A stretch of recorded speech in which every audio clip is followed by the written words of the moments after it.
Жалал Абад шаарына 12 жашында ташталган Бектур атасын издейт. Анын атасы Бишкекке иштейм деп кеткен бойдон келген эмес. Учурда ал эч тууганчылык катташы болбогон Акимбек Дордоковдун колунда. Бектур деген ысымды дагы Дордоков өзү ыйгарган. Бул 12-ге чыкты деген атасы. Атасынын аты Бактияр, Кудайбердиев Бактияр дегенде 68-жылкымын деген.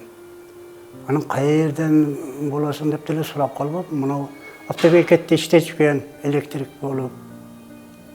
Анан ошо колунда немеси жок, аягынын апасы өтүп кеткен экен. Жок, телефону да жок болчу ал кишинин. Мен бирок телефонумун бергенмин. Адресте, өзүбүздүн адресте айтканмын ага. Шойдон жок да. Окуя болгондон бери 10 жыл өттү. Ошол кездеги өспүрүм Бектур азыр 22 жашта. Бирок азыркыга чейин билим албаган жана өздүгүн тактаган документтери да жок. Арадан бир нече жыл өтсө дагы Акимбек Дордоков Бектурдун атасын издейт.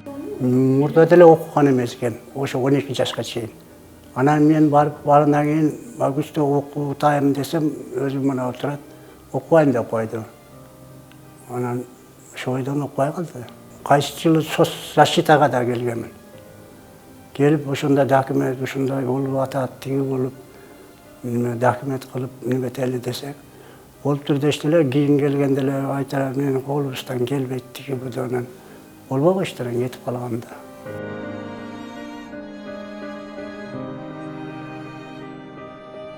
Бектур атасы менен биргеликте Жалал Абадтагы автобекеттеги бир дүкөнчөдө жашап турушкан. Ал 4 бир тууган болчу. Каарманыбыз атасы көп ичкендиктен бир туугандары ар кимдин колунда калганын айтып берди. Ошо Жалал достуктан жерге кеттик да Муккада. Мына Бишкекке кетем. Иштеп, келип алып кетем деген. Ошончо. Бир туугандар менен мамилең бар белең ошол маалда? Болот, ар жерге таркап кеткенбиз кичинекей кезде. Атам бөө жеп болчу. Бөө ичкен Бектур учурда Акимбек Дордоковдун кичи баласы менен Тайгара айыл өкмөтүндө турат. Ал өзүнүн бир туугандарын жана атасын табууну самайт. Акылай Карабаева, Замирбек Тойчубаев, Регион.